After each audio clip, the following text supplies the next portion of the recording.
तर जनतेच्या मनामध्ये सरकार विरोधात प्रचंड राग आहे. जंतर मंतरवरचं आंदोलन ही फक्त सुरुवात आहे. राज ठाकरेंनी सत्ताधाऱ्यांना हा इशारा दिलाय. आंदोलक मुलांना झालेल्या मारहाणीचा राज ठाकरे यांनी निषेध व्यक्त केला.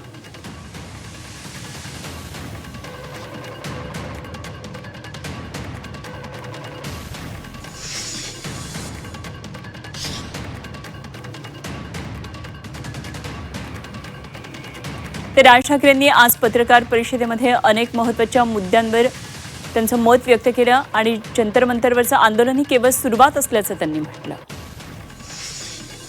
आंदोलन शांत आहे किंवा परंतु राग सरकारबद्दलचा राग ज्यावेळेला अशा प्रकारे बाहेर येतो, कारण हे आंदोलन घराघरात शिरलं. ज्या वेळेला त्या तरुणांना, ज्या विद्यार्थ्यांना मारलं बरं का, आणि प्रत्येक आई वडिलांना असं वाटलं, प्रत्येक आजोबा आजींना असं वाटलं की बाबा माझ्या पोराला मारलं, हे का मारतायत मुलांना. खरं तर ते शांतपणे आंदोलन सगळं सुरू होतं. सरकारने या सगळ्या गोष्टींची सुरुवात केली.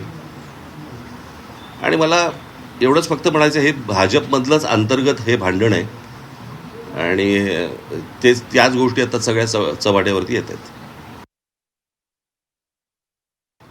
दरवर्षी पेपर फुटत आहेत. म्हणजे हे नीटचं आंदोलन ज्यावेळेला चालू होतं त्यावेळेला 2 पेपर फुटलेत. म्हणजे या शिक्षण पद्धतीवरती जर समजा कोणाचंही लक्ष केंद्रित नसेल, कोणी त्या गोष्टीला गांभीर्याने घेत नसेल, आणि त्याच्यानंतर तुम्ही म्हणाल मुलांनी चिडायचं नाही, मुलींनी चिडायचं नाही, तरुणांनी रागवायचं नाही, शिव्या द्यायच्या नाहीत. मग शिव्या द्यायचा अधिकार फक्त काय भाजपला आहे? लोकांच्या आया बहिणी काढण्याचा फक्त अधिकार भाजपला आहे?